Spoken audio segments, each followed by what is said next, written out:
Hey everyone, welcome to our channel study smart with R K. आज हम लोग 5 अक्टूबर 2024 के आर्टिकल देखेंगे जो कुमार गौरव सर की क्लास का रिवीजन रह रहा है। So let's get started without any further delay. Guys, sorry for the जो लल्लन राम के जो वीडियो है उसको मैंने नहीं डाल पाया है, तो संडे को मैं कोशिश करूंगा कि आज का और कल का मतलब फ्राइडे एंड सैटरडे दोनों के लल्लन राम के क्वेश्चन मैं आपको संडे को डाल दूंगा। ठीक। So let's get started. Question number 1 से स्टार्ट करते हैं। हाल ही में शास्त्रीय भाषा का दर्जा किसे मिला है? तो अभी जो है असमिया, बंगाली, पाली, प्राकृत, मराठी, ये 5 भाषाओं को क्या है, शास्त्रीय भाषा का दर्जा दे दिया। हम बात कर रहे हैं शास्त्रीय भाषा को क्लासिकल लैंग्वेज बोलते हैं, और क्लासिकल लैंग्वेज की शुरुआत 2004 से स्टार्ट हुई थी। ठीक। इसको मान्यता कौन देता है? कल्चरल मिनिस्ट्री, जिसको संस्कृति मंत्रालय भी बोलते हैं। पहले जो थे, जो आपकी क्लासिकल लैंग्वेज थी, पहले 6 भाषाएं थी। कौन कौन थी आपको देखने को मिलेगा? तमिल हो गया, संस्कृत हो गया, तेलुगु, कन्नड़, मलयालम, उड़िया।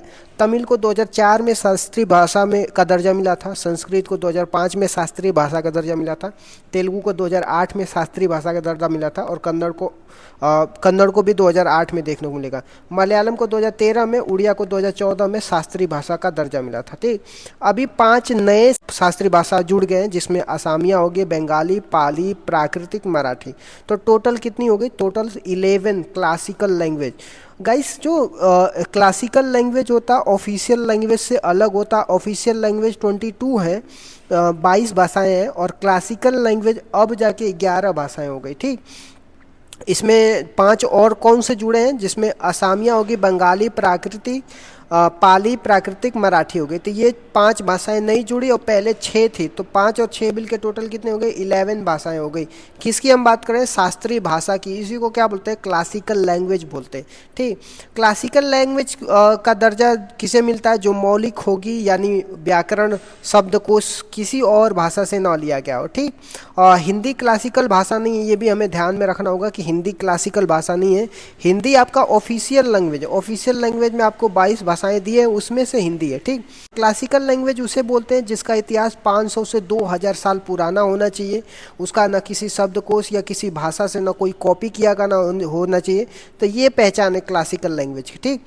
क्वेश्चन नंबर 2 में आ जाते हैं। हाल ही में प्रधानमंत्री राष्ट्रीय कृषि विकास योजना तथा कृषि योजना के लिए कितना बजट जारी किया गया? तो इसका आंसर 1 लाख करोड़ है।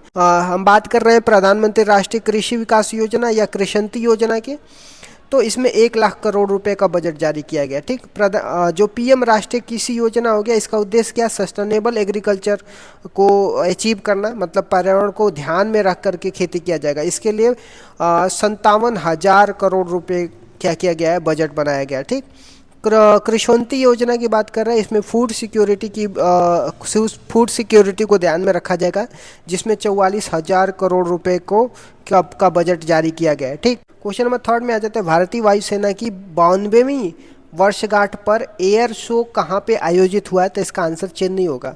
हम एयर शो की बात कर रही है, 92nd नंबर का हुआ है। कब एयरफोर्स का गठन कब किया गया था? 8 अक्टूबर 1932 में किया जाता है एयरफोर्स को।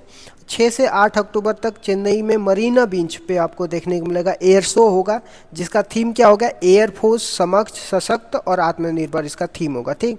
पहली बार 2003 चेन्नई में इसको मनाया जाता है, एयर शो आपको किया जाता है। फिर 2023 में जो 91st नंबर का क्रम प्रयागराज उत्तर प्रदेश में देखने को मिलेगा एयर शो। ठीक। एयरफोर्स का हेड कौन है? अमरप्रीत है। तो ये कुछ फैक्चुअल इंफॉर्मेशन आपको ध्यान में रखना हो। ठीक। क्वेश्चन नंबर 4 में आ जाता है। हाल ही में भारत सरकार अंतर्राष्ट्रीय ऊर्जा दक्षता हब में शामिल हुई है। इसका मुख्यालय कहाँ है? तो इसका आंसर पेरिस होगा। हम बात कर रहे हैं अंतर्राष्ट्रीय ऊर्जा दक्षता हब का, जिसको IEEH बोलते हैं। इसका उद्देश्य पर्यावरण सुरक्षा के लिए, IEEH का full form international energy efficiency hub बोलते हैं। ठीक। क्या इसमें भारत शामिल है क्या? अंतर्राष्ट्रीय ऊर्जा दक्षता हब में भारत शामिल है क्या? हाँ, भारत शामिल है। ठीक। इसकी स्थापना 2018 में होती है, और इसका सचिवालय आपको पेरिस, फ्रांस में देखने को मिलेगा। इसमें भारत की नोडल एजेंसी का नाम क्या है? BEE है। क्या? ब्यूरो ऑफ एनर्जी इफिशियंसी बोलते हैं। ठीक। जो ब्यूरो ऑफ एनर्जी इफिशियंसी का स्थापना अक्टूबर 2001 के एक्ट से होता है। ठीक। कुछ इंपॉर्टेंट इंस्टीट्यूशन उसके हेडक्वार्टर के बारे में देख लेते हैं। मॉन्ट्रियल का हेडक्वार्टर वाडा में कब बनता है? 16 सितंबर 87 को बनता है। इसका हेडक्वार्टर वाडा में। वाडा का फुल फॉर्म क्या है? वर्ल्ड एंटी डोपिंग एजेंसी है। यूनेस्को का हेडक्वार्टर कहाँ पे? पेरिस में। यूएनईपी का हेडक्वार्टर क्या पे? नैरोबी में। यूएनईपी का फुल फॉर्म देखने को मिलेगा यूनाइटेड नेशन इन्वायरमेंट प्रोग्राम। 5 जून को मनाया जाता है, ठीक। आईएसए का full form international solar alliances है। इसका हेडक्वार्टर आपको गुरुग्राम में देखने को मिलेगा। क्वेश्चन नंबर 5 में आ जाता है, हाल ही में विश्व पशु दिवस 2024 कब मनाया गया? तो इसका आंसर 4 अक्टूबर। विश्व पशु दिवस की बात करते हैं, 4 अक्टूबर को मनाया जाता है। यह दुनिया उसका भी घर है, मतलब पशुओं का भी घर है। 4 से 10 अक्टूबर पर विश्व अंतरिक्ष सप्ताह मनाया जाएगा, ठीक। इसका थीम क्या होगा? इसका थीम अंतरिक्ष जलवायु परिवर्तन होगा, ठीक। 4 अक्टूबर 1957 को विश्व का पहला मानव निर्मित उपग्रह जिसको स्पुतनिक लॉन्च किया जाता है, ठीक। भारत का पहला मानव निर्मित उपग्रह का नाम क्या है? आर्यभट्ट है। ये भी आपको ध्यान में रखना होती है। अंतरिक्ष में जाने वाले पहले व्यक्ति का नाम क्या है? यूरी गार्गिन है, 1961 को गए थे, ठीक। चांद पे जाने वाले पहले व्यक्ति का नाम क्या है? नील आर्मस्ट्रांग है, 1969 में गए थे, ठीक। क्वेश्चन नंबर 6 में आ जाता है, हाल ही में नागालैंड के 25वें हॉर्नबिल महोत्सव समारोह के लिए किसे भागीदार देश बनाया गया? तो इसका आंसर वेल्स होगा। हॉर्नबिल फेस्टिवल कहाँ पे मनाया जाता है? नागालैंड में बनाया जाता है। इसकी स्थापना 1 दिसंबर 1963 में हुई थी, ठीक। शुरुआत कब करते हैं हॉर्नबिल फेस्टिवल? आपको 1 दिसंबर से, ये 10 दिन का त्यौहार मनाया जाता है, 1 दिसंबर से 10 दिसंबर तक। अब ये त्योहारों का त्यौहार कहते हैं, हॉर्नबिल क्या बोलते हैं? त्योहारों का त्यौहार। ये जो हॉर्नबिल मनाया जा रहा है अभी, ये इसका क्रम 25 नंबर का है और जो देश भागीदार है उसका नाम क्या है? वेल्स है, ठीक। ग्रेट हॉर्नबिल पक्षी की बात करते हैं, ये लंबी चोंच वाला एक पक्षी होता है, ठीक, जो केरल, अरुणाचल प्रदेश इनका राजकीय पक्षी भी है, ठीक। क्वेश्चन नंबर 7 में आ जाता है, हाल ही में पर्यावरण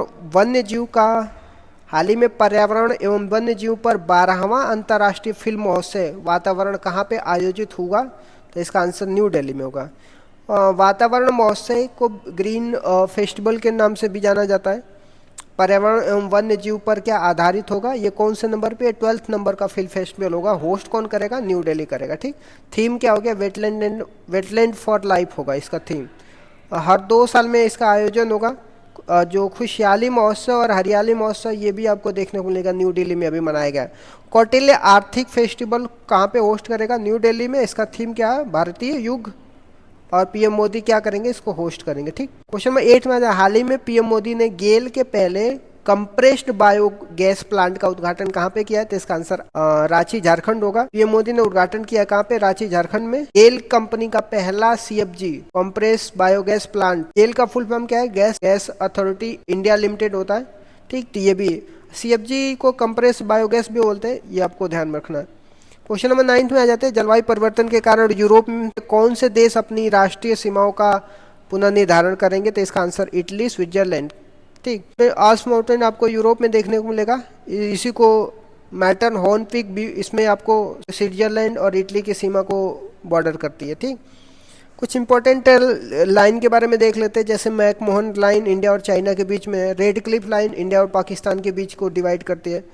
0 डिग्री लाइन आपको देखने को मिला त्रिपुरा और बांग्लादेश के बीच में। 49 डिग्री उत्तरी अक्षांश आपको यूएस और कनाडा के बीच में।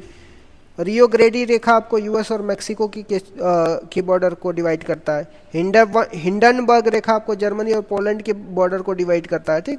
38 डिग्री पैरेलल लैटिट्यूड आपको देखने को मिलेगा नॉर्थ कोरिया और साउथ कोरिया के बीच में। तो these are the some important line आपको ध्यान में रखना कि 38 डिग्री अक्षांश रेखा नॉर्थ कोरिया साउथ कोरिया के बीच में। हिंडनबर्ग रेखा आपको जर्मनी पोलैंड के बीच में। रियो ग्रेडी रेखा आपको यूएस मैक्सिको के बीच में।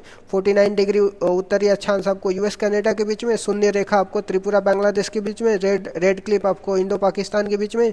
मैकमोहन इंडिया और चाइना के बीच में, ठीक। हम क्वेश्चन नंबर 10 की बात करें, हाल ही में भ्रष्टाचार रोधी कोड के उल्लंघन के कारण किस देश के स्पिनर प्रवीण जयविक्रम पर आईसीसी ने प्रतिबंध लगा दिया? तो इसका आंसर श्रीलंका होगा। आईसीसी जो है इसने क्या करी है, प्रवीण जयविक्रम को बैन कर दिया है 1 साल के लिए। ये श्रीलंका के स्पिनर है, ठीक। किसके लिए? फिक्सिंग के लिए बंद किया, ठीक। आईसीसी की बात करें, जैसा इसके हेड है 2024 नवंबर से, ठीक। तो इस तरीके से मैंने 10 क्वेश्चन डिस्कस कर दिया। Thank you so much guys. मैं इसका Lallan top Friday and Saturday का जो लल्लन टॉप है उसको मैं संडे को डिस्कस कर दूंगा, ठीक। Thank you so much guys. Keep loving, keep supporting. Bye bye, see you tomorrow.